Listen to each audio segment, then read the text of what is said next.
Pada zaman Herodes, Raja Yudea, adalah seorang imam yang bernama Zakaria dari rombongan Abia. Istrinya juga berasal dari keturunan Harun, namanya Elisabet. Keduanya adalah benar di hadapan Allah dan hidup menurut segala perintah dan ketetapan Tuhan dengan tidak bercacat. Tetapi mereka tidak mempunyai anak, sebab Elisabet mandul dan keduanya telah lanjut umurnya. Pada suatu kali, waktu tiba giliran rombongannya, Zakaria melakukan tugas keimaman di hadapan Tuhan. Sebab ketika diundi sebagaimana lazimnya, untuk menentukan imam yang bertugas, dialah yang ditunjuk untuk masuk ke dalam bait suci dan membakar ukupan di situ. Sementara itu seluruh umat berkumpul di luar dan sembahyang. Waktu itu adalah waktu pembakaran ukupan. Maka tampaklah kepada Zakaria seorang malaikat Tuhan berdiri di sebelah kanan mezbah pembakaran ukupan. Melihat hal itu ia terkejut dan menjadi takut. Tetapi malaikat itu berkata kepadanya, "Jangan takut, hai Zakaria, sebab doamu telah dikabulkan, dan Elisabet istrimu akan melahirkan seorang anak laki-laki bagimu, dan haruslah engkau menamai dia Yohanes. Engkau akan bersukacita dan bergembira, bahkan banyak orang akan bersukacita atas kelahirannya itu. Sebab ia akan besar di hadapan Tuhan, dan ia tidak akan minum anggur atau minuman keras, dan ia akan penuh dengan Roh Kudus mulai dari rahim ibunya. Ia akan membuat banyak orang Israel berbalik kepada Tuhan Allah mereka. Dan ia akan berjalan mendahului Tuhan dalam roh dan kuasa Elia, untuk membuat hati bapa-bapa berbalik kepada anak-anaknya, dan hati orang-orang durhaka kepada pikiran orang-orang benar, dan dengan demikian menyiapkan bagi Tuhan suatu umat yang layak baginya." Lalu kata Zakaria kepada malaikat itu, "Bagaimanakah aku tahu bahwa hal ini akan terjadi? Sebab aku sudah tua dan istriku sudah lanjut umurnya." Jawab malaikat itu kepadanya, "Akulah Gabriel yang melayani Allah, dan aku telah diutus untuk berbicara dengan engkau dan untuk menyampaikan kabar baik ini kepadamu. Sesungguhnya engkau akan menjadi bisu dan tidak dapat berkata-kata sampai kepada hari di mana semuanya ini terjadi, karena engkau tidak percaya akan perkataanku yang akan nyata kebenarannya pada waktunya." Sementara itu orang banyak menanti-nantikan Zakaria. Mereka menjadi heran bahwa ia begitu lama berada dalam bait suci. Ketika ia keluar, ia tidak dapat berkata-kata kepada mereka, dan mengertilah mereka bahwa ia telah melihat suatu penglihatan di dalam bait suci. Lalu ia memberi isyarat kepada mereka, sebab ia tetap bisu. Ketika selesai jangka waktu tugas jabatannya, ia pulang ke rumah. Beberapa lama kemudian Elisabet istrinya mengandung, dan selama 5 bulan ia tidak menampakkan diri. Katanya, "Inilah suatu perbuatan Tuhan bagiku, dan sekarang ia berkenan menghapuskan aibku di depan orang." Shalom, apa kabarnya? Bertemu lagi di Sekolah Minggu Gereja Baptis Efrata. Apa kabar murid remaja, dewasa, dan senior? Rindu sekali bisa bertemu, dan kita berharap dalam bulan ini kita bisa bertemu tatap muka dengan ibadah di gereja dan sekolah minggu. Tapi hari ini kita masih belajar secara online. Sebelum kita mulai pelajaran kita, mari kita berdoa. Tuhan Yesus, kami ucap syukur untuk hari ini kami belajar firman-Mu tentang Yohanes Pembaptis. Berkati kami supaya kami mengerti, memahami, dan melakukannya dalam hidup kami. Hanya di dalam nama Yesus kami percaya berdoa. Haleluya. Amin. Bapak Ibu Saudara sekalian, kita belajar di bab yang kedua di buku kita yang besar ini seperti majalah, tapi saya percaya murid-murid senior akan lebih senang sekali dengan buku besar ini ya. Karena apa? Tulisannya gede-gede, jadinya kita bisa belajar, apalagi yang sudah senior, yang penglihatannya sudah mulai menurun gitu kan. Karena buku tulisannya ini gede-gede, jadi enak sekali untuk membacanya. Dan saya pun sangat senang karena pembahasannya akan jadi lebih banyak. Mari sambut Sang Raja, judul buku kita hari ini. Tapi kita sudah masuk bab kedua, kita belajar tentang Yohanes Pembaptis. Yohanes Pembaptis tidak bisa dilepaskan dari kelahiran Tuhan Yesus. Kenapa? Karena sebelum Yesus lahir, Alkitab mencatatkan ada satu kisah sebelum Yesus lahir, yaitu dari Yohanes Pembaptis. Kita belajar dari Zakaria dan juga Elisabet. Keluarga ini adalah keturunan Harun, keturunan dari imam dari suku Lewi, yaitu Harun. Kalau kita belajar tentang perjanjian lama, bagaimana susunan imam-imam, bahwa imam-imam suku Lewi itu dibagi dengan beberapa kelompok.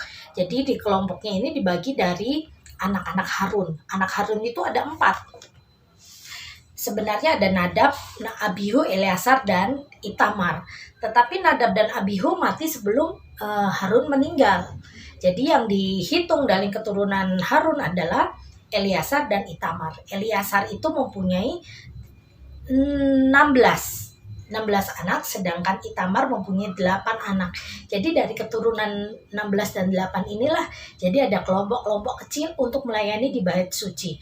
Dan kelompok E-nya Eleazar adalah kelompok Abia. Jadi kelompok imam Abia yang melayani di bait suci selama minggu ke-8 dalam perhitungan tahun kalender Ibrani. Jadi kalau next time kita akan belajar tentang bulan yang menurut orang Ibrani dan susunannya. Tapi hari ini kita akan membahasnya sedikit saja. Kalau kita melihat bahwa Zakaria dan Elisabet ini adalah keluarga imam. Jadi di zaman dulu, di zaman Israel, perjanjian lama, keluarga imam itu wajib punya anak. Jadi waktu satu suku, satu tim pelayanan istilahnya mengetahui bahwa Elisabet itu mandul, itu menyebabkan aib bagi keluarga ini. Jadinya Elisabet itu sepertinya disingkirkan. Tetapi apa yang mereka lakukan, walaupun dunia menyingkirkannya, walaupun mereka dicibir, walaupun mereka punya kekurangan, tetapi mereka tetap belajar, tetap teguh melayani Tuhan. Mereka tidak susut pelayanan mereka hanya karena diomongin orang, bukan langsung mundur dari pelayanan hanya karena ada masalah, tapi mereka tetap melayani Tuhan. Belajar ini Bapak Ibu Saudara sekalian, baik yang muda maupun yang sudah dewasa dan senior, melayani Tuhan bukan hanya karena keadaan kita baik-baik saja, tetapi keadaan yang tidak baik pun kita tetap harus melayani Tuhan.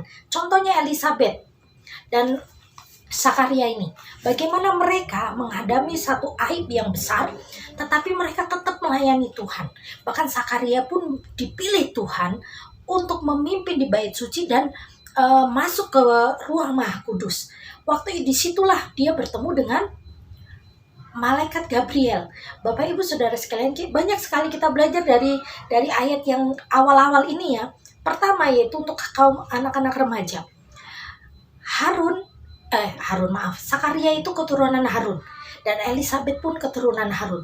Dua-duanya itu sama-sama Lewi. Dua-duanya sama-sama melayani Tuhan. Dua-duanya adalah keturunan orang yang menyembah Tuhan. Jadi kalau engkau anak remaja, pemuda yang saat ini mencari jodoh, mencari pasangan hidup, belajarlah dari pasangan ini. Saat engkau anak Tuhan, carilah orang yang takut akan Tuhan. Saat engkau rajin ke gereja, carilah anak yang rajin, atau pasangan atau orang yang rajin ke gereja juga. Tidak peduli sekarang umurmu berapa. Jangan malu diomongin orang, aduh kapan nikah, udah umur segini kok belum nikah ya. Tuh loh, orang itu sudah menikah punya anak. Orang itu loh udah begini. Jangan pedulikan. Belajarlah dari Zakaria dan Elisabet. Mereka sama-sama keturunan Harun dan takut akan Tuhan. Mereka membentuk rumah tangga di dalam takut akan Tuhan. Mereka diberkati Tuhan luar biasa. Jadilah belajarlah anak-anak remaja, pemuda, dan apalagi yang sekarang ini sedang mencari jodoh, mencari pasangan hidup.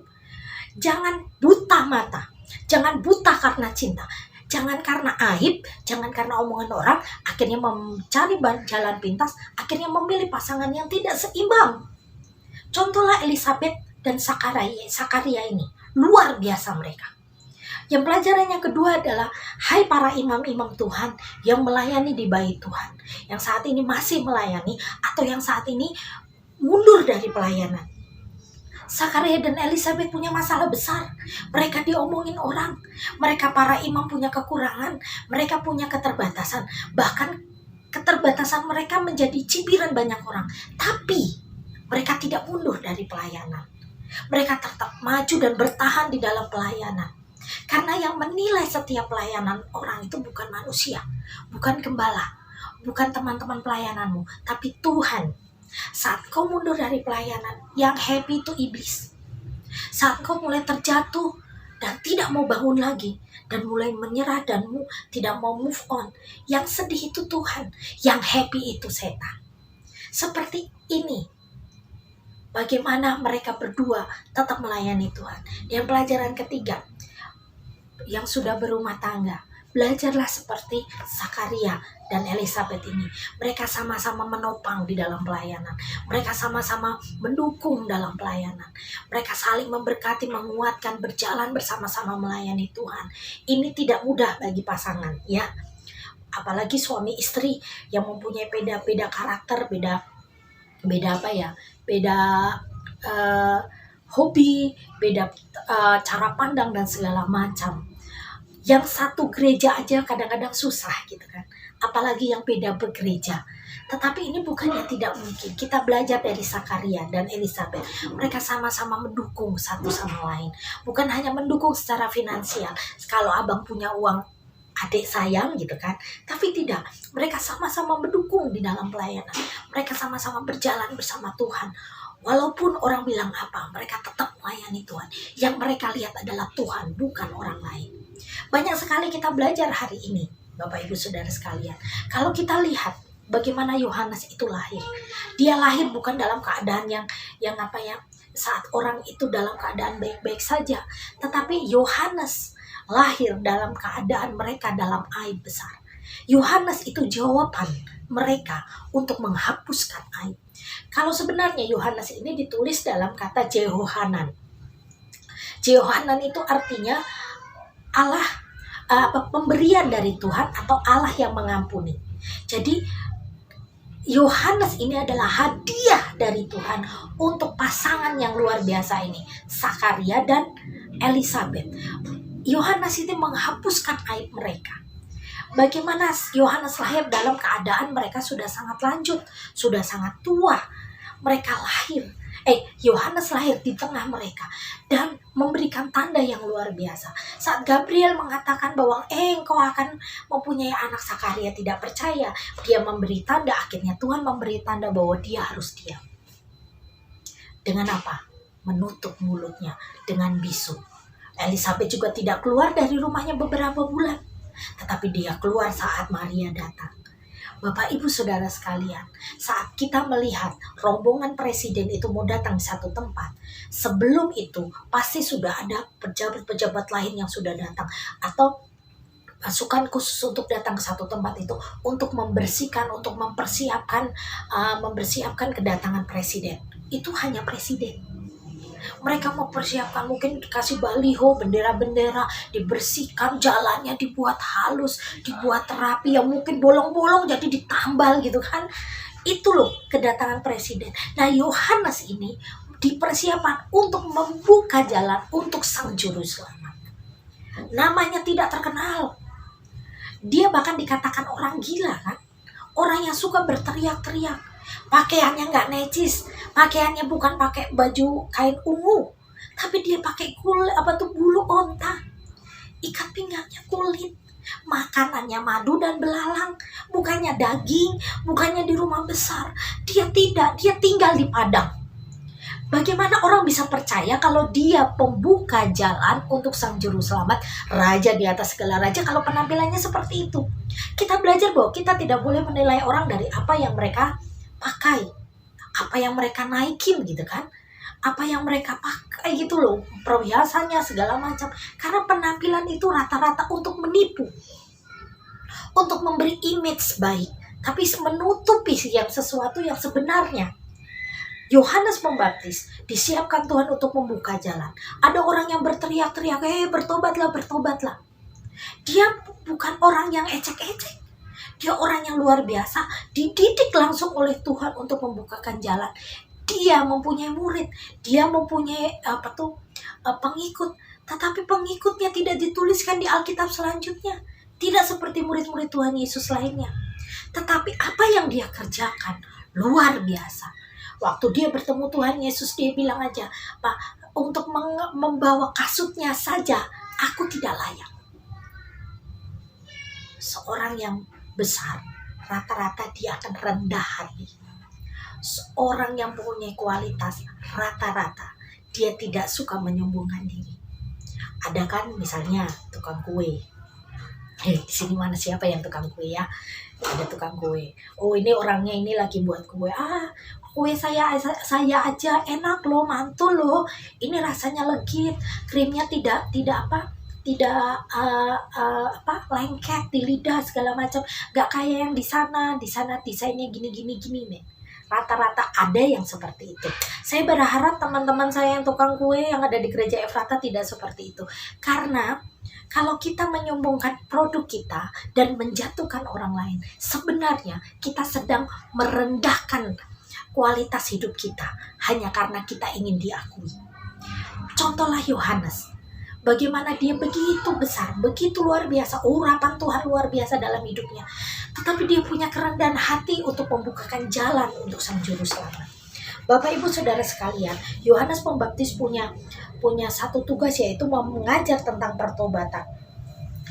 Yohanes Pembaptis mempunyai kuasa mendahului Tuhan dalam roh dan kuasa Elia, membuat hati bapak-bapak berbalik pada anak-anaknya. Di Lukas tadi bilang seperti itu kan. Dia memiliki kuasa Elia. Dia memiliki kuasa roh yang luar biasa dari Tuhan. Jadi kalau dia punya luar biasa, dia punya modal untuk sombong, sebenarnya bisa. Untuk sombong dia bisa. Tetapi dia nggak pakai. Karena dia mengakui bahwa dia ini cuma utusan. Dia ini cuma alat Tuhan untuk membuka jalan. Kita belajar lagi ya dari hal ini. Terkadang kalau ada orang yang dipakai, padahal sebenarnya kita menjadi misalnya pelayan Tuhan atau orang yang melayani di gereja. Sebenarnya kita ini adalah hamba Tuhan, pelayan Tuhan. Yang kita layani adalah Tuhan. Kita boleh nggak mencuri kemuliaan Tuhan? Tidak. Tetapi terkadang banyak orang yang mencuri kemuliaan Tuhan. Wah, kalau nggak ada saya ini nggak bisa ini. Oh, ini begini, kalau nggak ada saya, wah ini nggak bisa. Nah, kita belajar dari Yohanes ya, bahwa dia punya modal untuk sombong, tapi dia nggak memakainya. Karena dia menganggap bahwa dia hanyalah duta, dia hanyalah utusan. Kita semua ini utusan Tuhan untuk melayani dalam pelayanan yang Tuhan percayakan dalam hidup kita.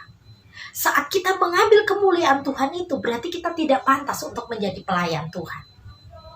Namanya hamba Tuhan, namanya jongos gitu kan. Kalau kasarannya jongos, namanya pembantunya Tuhan. Berarti kemuliaan kita adalah kemuliaan yang kita dapat adalah kemuliaan itu dari Tuhan.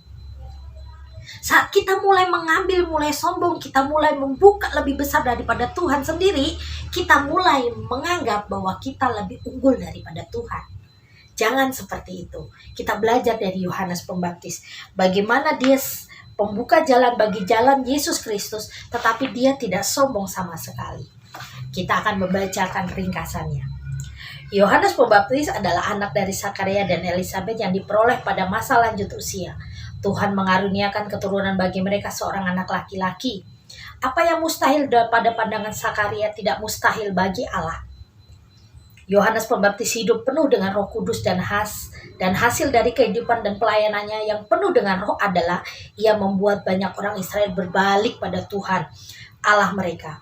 Khotbah Yohanes menginsafkan orang berdosa, membawa mereka kepada pertobatan dan mengarahkan mereka kembali pada Allah. Yohanes Pembaptis mengakui bahwa dia sedang mempersiapkan jalan bagi dia yang adalah Mesias, Dia menyiapkan sesuatu umat yang layak baginya dengan membantu orang-orang agar bertobat dan siap menerima Mesias yang dinubuatkan, yang akan menjadi Raja. Banyak hal yang kita pelajarin hari ini ya, buat anak remaja, pemuda, dewasa, dan senior. Kita belajar dari Yohanes Pembaptis. Saat kita dipakai Tuhan, berarti kita dilayakan oleh Tuhan. Dan saat Tuhan memakai kita, pergunakan waktu itu dengan sangat baik. Karena waktu kita ini terbatas, kita tidak tahu sampai kapan Tuhan pakai kita, tidak tahu sampai kapan kita masih hidup di dalam dunia ini. Kita melakukan dengan baik. Bila ada permasalahan, tetaplah bersama Tuhan. Seperti Elisabeth ini, walaupun dikatakan bahwa dia pembawa aib, dia dibicarakan orang lain, tetapi dia tetap teguh dalam melayani Tuhan. Kita juga belajar dari Yohanes Pembaptis. Dia merasa bahwa dia adalah utusan. Dia menempatkan dirinya di bawah Yesus Kristus. Dia melayani Tuhan dengan giat. Dia membuka jalan dan mempertobatkan banyak orang. Baik Bapak Ibu Saudara sekalian, pelajaran kita sampai di sini. Jangan lupa untuk membaca Alkitab sehari-hari yang sudah ada di buku murid masing-masing. Jadi saya berharap minggu depan kita akan belajar lagi dengan topik yang berbeda di buku yang sudah dibagikan oleh gereja. Terima kasih. Mari kita berdoa. Tuhan Yesus, kami ucap syukur untuk pagi ini. Kami belajar tentang firman-Mu tentang Yohanes Pembaptis. Ajari kami supaya kami bisa mengambil hal positif dari kisah Yohanes Pembaptis ini, bisa melakukannya dalam hidup kami, sehingga kami bisa menjadi anak-anak Tuhan yang membanggakan Engkau Tuhan. Berkati semua murid yang menyaksikan tayangan ini, baik murid remaja, dewasa, dan senior, baik yang bukan dari kalangan kami yang menyaksikan ini. Berkati supaya pesan firman Tuhan ini sampai kepada semua orang. Terima kasih Tuhan. Dan hanya di dalam nama-Mu kami percaya berdoa. Haleluya. Amin. Selamat pagi Bapak Ibu Saudara sekalian. Tuhan Yesus memberkati.